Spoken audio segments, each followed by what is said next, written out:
Lightroom just dropped a game-changing denoise update. In this video, I'll explain why it's so powerful and walk you through exactly how I get the best results.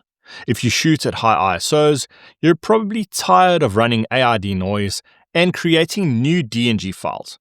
Well, that's officially over. Lightroom now has built-in AI denoise, no DNG hassle needed. I'll show you how this update transformed my Lightroom workflow, plus I'll edit this photo, shot at ISO 12800 using only Lightroom. Once you have Lightroom updated to the new version, you'll still find the denoise function inside the detail panel. And now you'll see there's only a little checkbox here, there's not a button down under noise reduction. So they moved the denoise to the very top. So to use this denoise on your raw file, and thankfully, you don't have to create a DNG file anymore. All you need to do is click this denoise button. Lightroom will then apply the denoise. It'll give you an estimated time. So in my case, it will take about 40 seconds to run the denoising algorithm on this image, and then it will show you the result. While the denoising algorithm is running, I want to let you know when the best time is to actually denoise your file. And I would say denoise the file before you add any sharpening.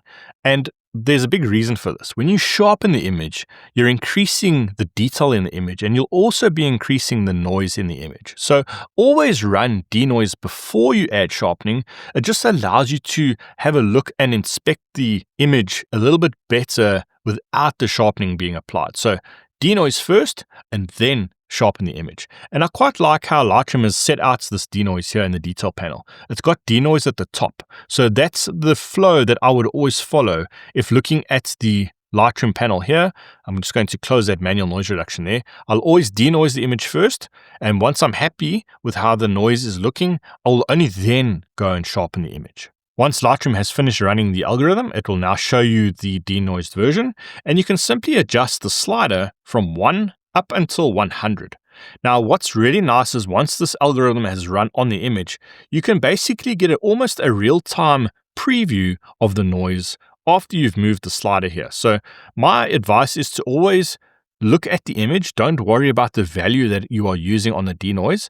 Just look at the image and move the slider to a setting where you are happy with the noise reduction. So in this case, I think I'm going to leave this at 72. This is an ISO 12800 image, so it's fairly noisy, but it's done a really, really good job. Underneath denoise, there are raw details. This is Lightroom's way of just increasing the detail in your raw file, and that's checked automatically when you select denoise. You can't use super resolution if you are running denoise. Now, what I really like about this update is you're able to preview the image now with this denoise applied. In the past, you had that very small box to preview your image. Now you can see the image at full screen. You can zoom out to fit the image in and zoom into pixel level to then have a good look around the image and see what results Lightroom gave. So now that we have reduced the noise in this image, let's have a look at sharpening.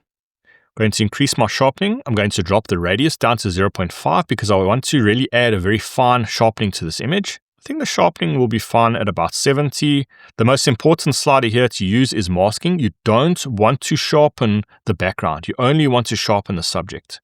And now because we've added that denoise, a lot of that background is not going to be sharpened because there's no detail there anymore. That noise, if you turn this off, the masking there at 30 now has a lot of that background sharpened.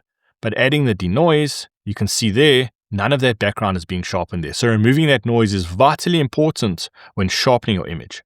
So I'm pretty happy with an amount of 30. That's doing a good job.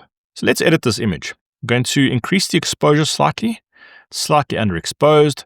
I'm just going to raise up the blacks slightly just to soften out the shadows a little bit. I'm going to increase the whites, holding down Alt, just to make sure I'm not clipping anything on the bright end there. That's looking fairly good. Maybe it's a little bit bright there, although I like the contrast in the highlights. I'm going to drop it like that on the exposure. I think what I'm going to do is I want to darken the image. Now, if you look on the left-hand side, I'm going to use my Lightroom tools, which is available for free via the link in the description. I'm going to use my foreground, linear darken. Let's use number 2. So that will then create a mask and it will just darken the foreground.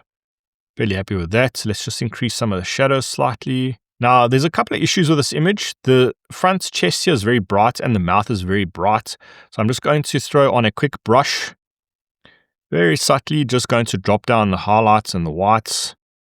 Just painting on that area there, and then on this mouth. I'm then going to look at the eyes. I'm going to create a brush. Just want to brighten the reflection in the eye, like that. That's going to give the appearance of a lot of clarity in the eye. It's just going to help with that eye contact without brightening the eye unnaturally. Next, I think I'm going to remove the green in the background. I don't like the green. I feel like it's clashing a little bit with the lion. So I'm just going to desaturate that slightly. I'll increase the saturation on the lion here. Perhaps let's cool down the image slightly and then create a subject selection to just warm that up independently from the background. Now, this is not a perfect selection. It definitely does need work. And this is something I extensively cover in my new photo editing course. There's a link in the description if you want to make sure your masking fits your image perfectly. Next, I'll go down to color grading. I want to add some subtle blue into the shadows. And then I'm going to darken those shadows and then just limit the color grading to the very dark areas. Let's maybe increase some vibrance here just to bring a bit more color into the image. I'm going to desaturate the greens again, perhaps some of these yellows, and then some of the aquas as well. And then while I'm at it, maybe some of the purple and magenta. I don't want to have any distracting colors in this image. And then I'm going to increase the orange just to increase the color on the lion. And then perhaps just drop the hue of the lion very slightly.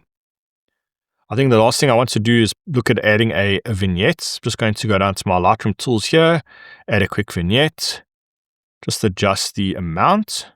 And then I think to finish this off, I'm going to add a black fade effect, one of my favorite effects. You can see it's just softening the blacks in the image. Just use a subtle amount on that preset there.